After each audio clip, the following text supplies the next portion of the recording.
Hey, good morning, and thank you for being here today. We're excited. You see all the police officers behind us and incident responders behind us, and we're here to announce a new traffic incident management program. It's a training program that teaches incident responders how to mitigate a crash scene, keep themselves safe, keep the public safe, and hopefully prevent crashes and other incidents from happening, secondary crashes. So very excited about this program. They're actually in training today and stepped out of class to be a part of this. A couple of people here to tell you about the program. Colonel Mike Edmonson, State Police Superintendent, will come up and share a few words first, followed by the Department of Transportation and Development Assistant Secretary Dennis Decker, and also the State Fire Marshal, Butch Brown. And the reason we have all these disciplines here, because anybody that is on a scene there to mitigate a scene, whether it's police, fire service, EMS, tow truck driver, all of us have a role to play in making sure that scene is safe, to mitigate that incident and get that roadway back open without further injuries to us or the public. So first, I turn it over to Colonel Mike Edmonson. Thank you. First of all, thank y'all for being here. I certainly, as you know, as a superintendent, someone's been with state police 34 years, the public has a right to know. I know we're going to talk a little bit about the traffic incident management program, but I also want to use this as an opportunity because the disciplines you have standing behind me in the representation from the Baton Rouge City Police Department, from the Sheriff's Department, from our state police commanders from around the state. I want to talk and give this an opportunity, if you have questions, to talk about what you saw happening over the last couple of weeks, especially with our something that's a rarity in South Louisiana, and that's the icing conditions. I think we ought to talk about that.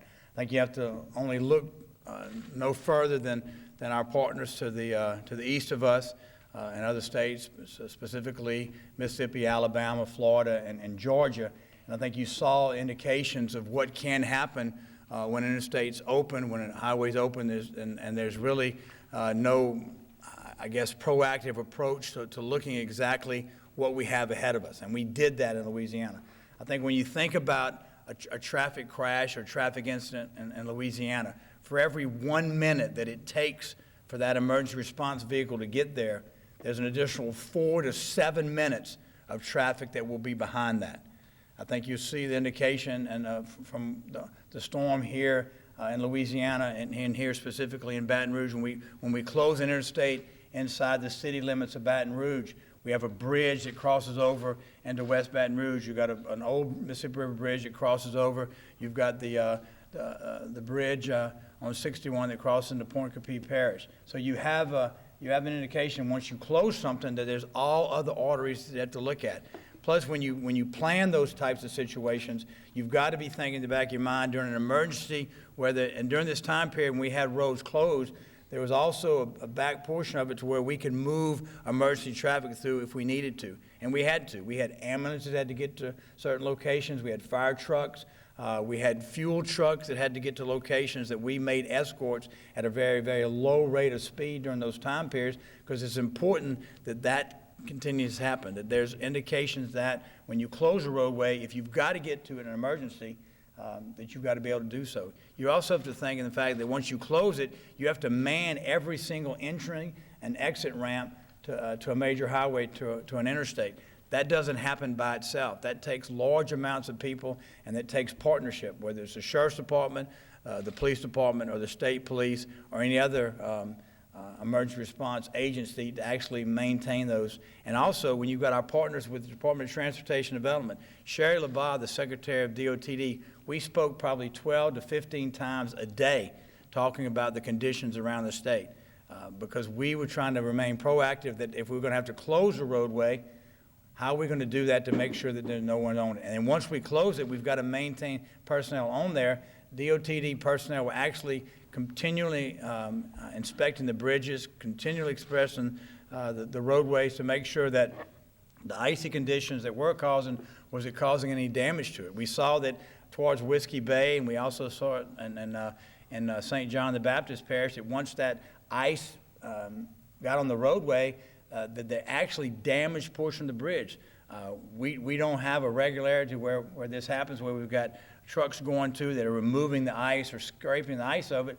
There was indication in some areas where it actually had popped some of the joints, so they go back in and repair those bridges. So as important it is to close the location or close a highway based on an incident. It's even more so to go in, inspect it afterwards. And the main thing with this traffic incident program, I sit on the executive board of the International Association of Chiefs of Police, so I get to hear firsthand what's happening around this country and how other states respond to it. And what really makes me feel good, having served on this past year, I have one more year, is that they use Louisiana as an example of the right things that are happening in our state. Number one, from a partnership standpoint, that we're sharing information before things happen, and we're meeting and talking about things that are happening around the country. Well, what happens if that happens in Louisiana? How are we prepared? What are we going to do about it? That's an important part of this traffic incident management program, because here's the deal. If there's a breakdown on the interstate or breakdown on a major highway or a roadway or a bridge or something like that, and the right information doesn't get there, then everybody responds. Everybody sends what they have because they don't know what it is.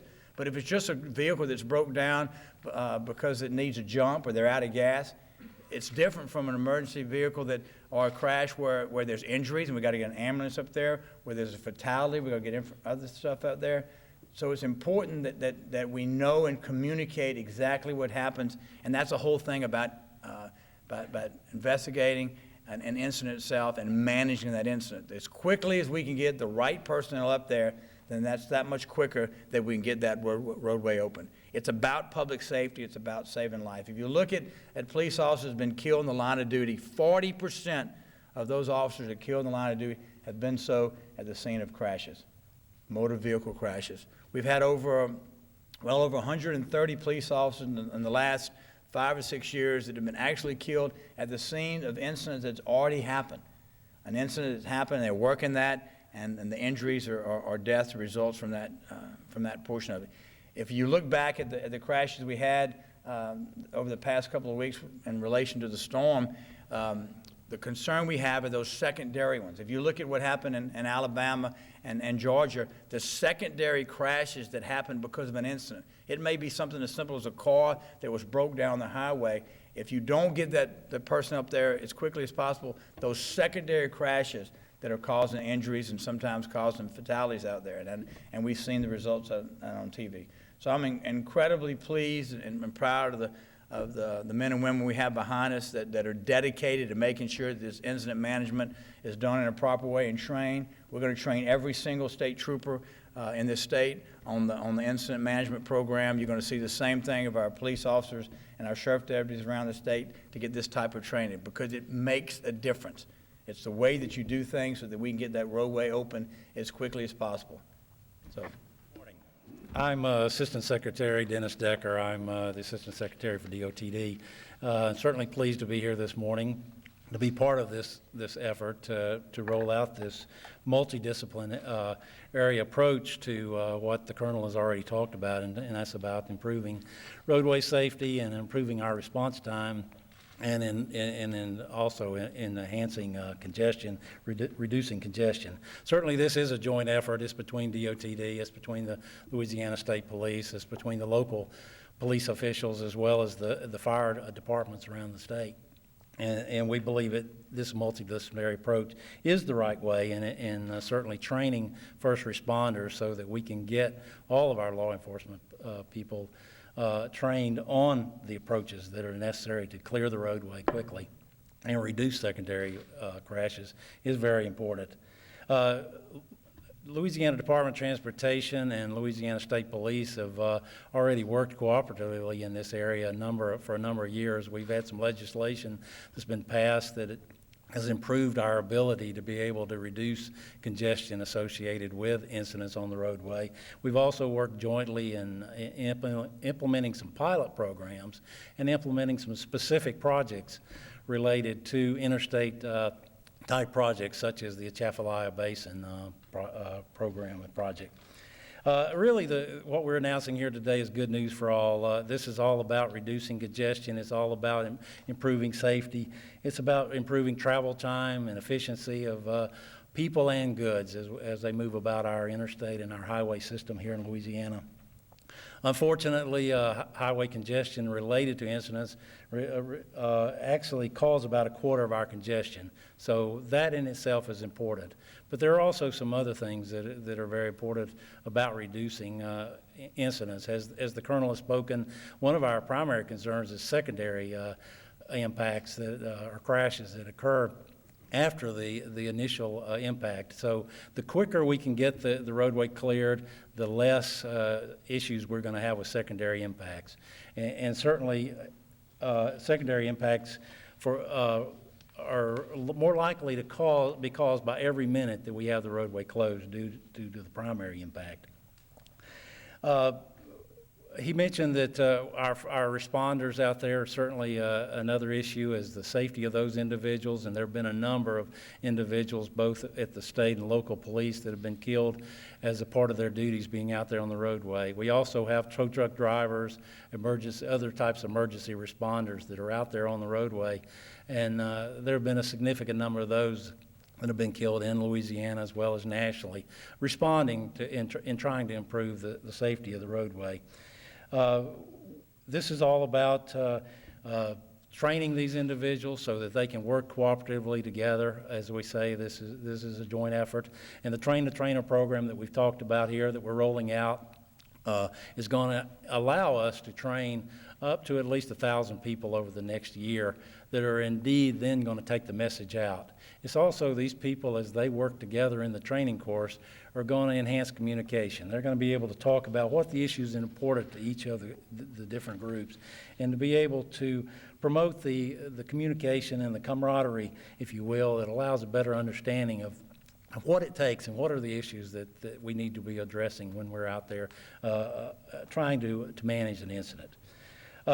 Certainly, cooperation and coordination is important. It's all about reducing the time that the responders have to spend on the roadway, decreasing the incidence of secondary crashes, and facilitating restoration of the traffic flow. That's really what we're all about in terms of this program. And certainly we will look forward to working with our partners here at the podium today and in implementing this program statewide. And we believe it'll have a huge impact on congestion and safety in Louisiana. Thank you. Thank you, Secretary Decker. I think one of the key issues with, especially with DOTD and our commanders around the state, they meet almost on a weekly basis, if not a monthly basis, to go over exactly what takes place in that area. So it's not a matter of when something happens that they've got to then meet that individual. That district commander, that district supervisor is constantly evolving and constantly evaluating what's going on around the state. I'd like to now call on our state fire marshal, Mr. Butch Browning. Thank you, Colonel. It's indeed an honor to be here, and I have to tell you, I'm a local government guy. I've been in state government going on 7 years now, and this is landmark, and this is just another notch, I think, in progress of people working together. You see, I think if you rewind to maybe 20 years ago and you asked a firefighter or you asked a police officer, you know, what was a first responder? What is an emergency responder? Well, I think that definition would have been narrowed down to a few disciplines, maybe just law enforcement and firefighting. Well, today, a first responder is nearly every person. Almost common people are first responders. So as you see DOT at the table today, as you see public works employees, as you see elected officials, they all play a role in being a first responder. Well, the significance of that is real simple. You take the largest incidents that's ever occurred, even minor emergencies that occurred, and if you critique those emergencies, what you're going to learn is that we need more communications. We need more pre-planning.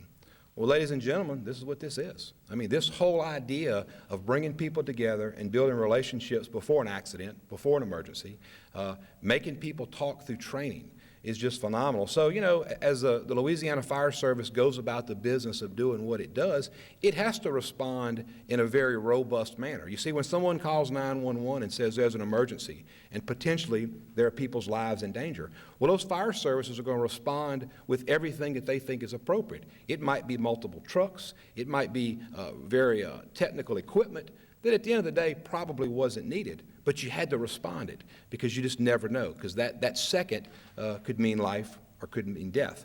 Well, as we rise today and we have this partnership, we have these communications, we have these ideas where people work together well before an emergency occurs, we have things in Louisiana like a statewide radio system to where firefighters can talk to police officers, can talk to public works people, can talk to other government officials. Well, what I see in this and what I see of this program rolling out is we're going to be able to better educate the firefighters in the state, better give them tools so when they arrive somewhere, they can downgrade something that might have been a major emergency that now may only be that minor traffic congestion or might only be that single vehicle accident that one fire truck can handle and one police officer can handle. So as we move forward, we're talking about efficiencies, but I think we're talking about better protecting people. So, you know, it's just amazing to me when you think about technology. I mean, I came up in the day where you had a pager and you would find a public telephone to call people back. Well, you know, technology today is much different.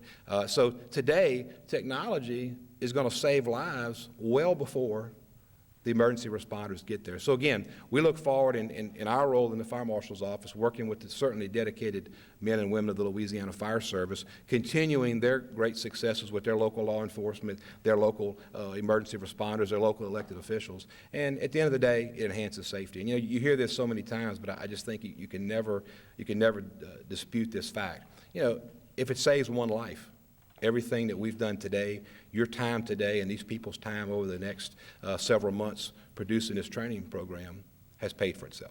Thank you.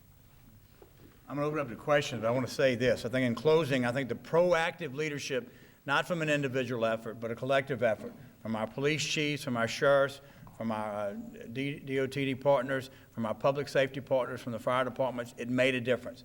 Over 700 crashes during the first 12 hours of our first incident. Based on looking at that, how can we do that different? That negated to less than 200 crashes in the first 12 hours of our secondary, which was a much worse conditions. So I think it tells you what we can do in a program when we simply work together, when we communicate that information to the public, and we make public safety, as we always have, as our #1 priority. Like I said, we have our commanders here from each of our districts around the state, primarily the Lake Charles, Lafayette, Baton Rouge, and New Orleans area, along with Slidell and Covington and down around Home and Thibodeau and up in Alexandria. They're here.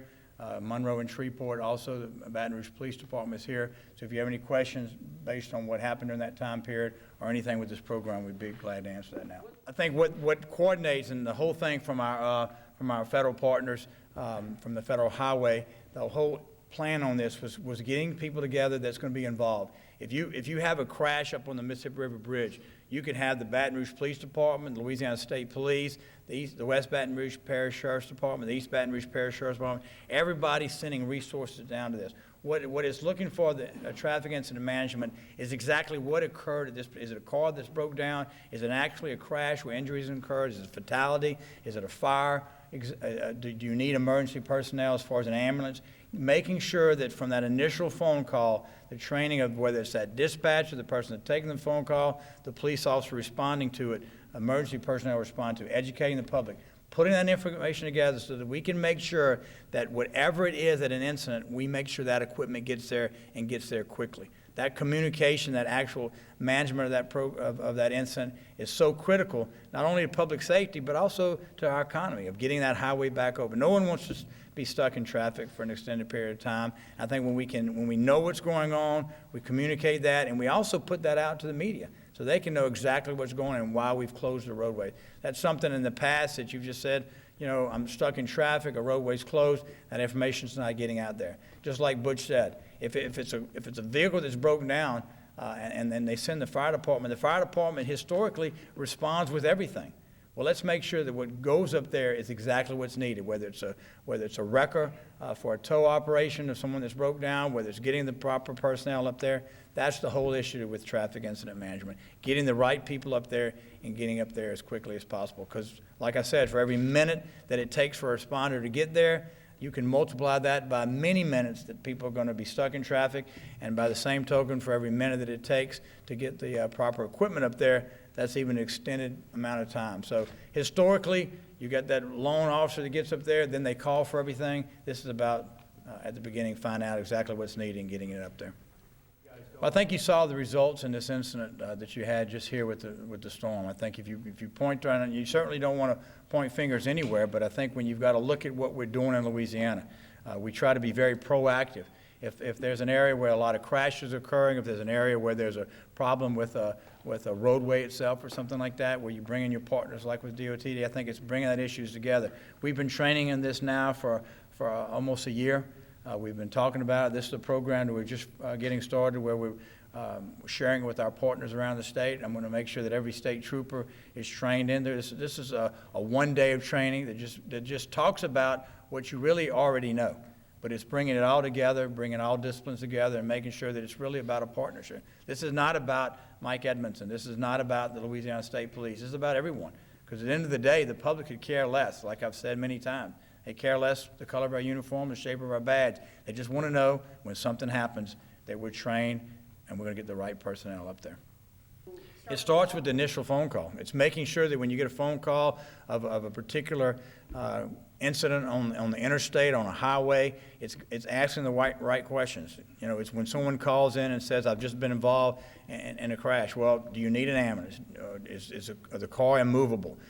Is there a fire? Is the roadway blocked? All those information that you can, that historically, it's kind of a hit and miss that we get some of the information, we don't ask the right questions, and making sure when that police officer gets there, they immediately, if they see a car is immovable, let's go ahead and get a wrecker up there now. If the roadway if there's a hazmat spill, if there's an oil spill, whatever is on that roadway, let's get that truck or that type of a response up there at that time instead of waiting. I think in the past where you've just waited till you got there to find out what you have, it's trying to be very proactive in finding, okay, exactly what happened as that police officer is responding, as that fire truck is responding, as that ambulance, as that tow truck, and everyone that's responding. Let's make sure that what's actually needed is actually the one responding. And that's what this management program is to make sure that we get that and we talk about it. This program was started by the Federal Highway Administration. They're kind of sponsoring it, and it's spread throughout the states. It's brought here in Louisiana. These are all the trainers here. So these are the guys that are going to go out and train their personnel and spread it throughout the state. We've got individuals from all across the state here. They'll go out into the field. And, you know, the thing to remember about a traffic incident, there's so many moving parts. If you think about a traffic crash, you've got a deputy and a trooper directing traffic. You've got another trooper who's actually doing the investigation of the crash, maybe taking measurements. You have a fire department that's doing an extrication of a person in a vehicle. You have a medical team that's ready to treat that person. You have a wrecker service that's ready to retrieve the vehicles. All these moving parts have to work together. And on top of this, you've got the public that are moving through the area and maybe waiting for the road to be open. So the importance is that we all understand each other's role, that we have all these moving parts that work together in a unified mission to clear that roadway, get everything mitigated, and ultimately put things back to normal. So a lot of moving parts, and this is a good multidiscipline approach to make sure everybody understands each other's role, that we're all working together to mitigate that scene and protect lives. This is a national program called Traffic Incident Management. How it works, it's about putting everybody on the same page. You know, when you respond to an incident, whether it's on a lowly highway or a major interstate, sometimes you don't have all the information. Sometimes you don't know if you need a tow truck up there, if you need a police car up there, if you need an ambulance up there, if you need a fire truck up there, if you need the Department of Transportation Development needs to get up there because the roadway's been damaged, if there's a spill on the highway of a hazardous material. All those questions that have historically in the past waited to be answered when that first person arrives. This is about putting everybody on the same page. It's about partnerships, about everybody working together from a private-public partnership to make sure that the information gets there quickly, because we're finding out for every minute that it takes for a responding police officer or emergency response vehicle to get to an incident, it's that many more minutes multiplied that traffic is blocked up in that area. And sometimes it's as simple as a car that's just been broke down and they don't know what they needed, so everybody responds. But once everybody responds, and that takes those same personnel that could be responding to the other areas or other emergencies, that they're all tied up on one, and then the traffic backs up. We saw that during our recent ice storm here in Louisiana. What happens if you don't get the information out quickly, if you don't get the right personnel up there, you'll have secondary crashes. It might be just two cars that was in a minor crash, But if you don't get that roadway cleared, then it causes a backup, which causes multiple crashes behind that. So it's simply about putting everybody on the same sheet, making sure that we train together so we understand what each person's responsibility is, and it's about public safety. It's about clearing that roadway as quickly as possible. It's about possibly saving a human life, which is ultimately our number one goal, and just making our roadways as safe as possible. Federal Highway Administration's role in this is to promote the implementation of incident management programs around the country. They also develop the training course, which we are implementing today, which we're through a train-the-trainer program. What's your reaction to the program and the potential that it offers? Oh, I think it has fantastic opportunities for us to work together cooperatively with the other agencies. We all have a joint mission here. It's all about safety. It's all about improving congestion and improving the travel time of the roadway travelers. It's phenomenal. I mean, it's really allowing people to use their knowledge and their abilities in a coordinated fashion. Just as we said earlier, every incident that occurs, if you look at what could be learned from that incident, what could be learned is better communication and better pre-planning. So this training program, as I see it, has taken all of those ideas, taken a lot of standard operating procedures of all the disciplines, compiled them into one to where we're all talking the same language, and when we call for a response, it's the appropriate response. I'm incredibly encouraged because this is about bringing everybody together. It's not about an individual effort. It's not about focusing on state police or the sheriff's department, on the city police or the fire department, any other agency. It's about focusing on exactly what we're about. It's about public safety. And this program puts us all together. It's one discipline. It's one training so we all know what each other's doing. And ultimately, we can save a human life. It makes it worth it.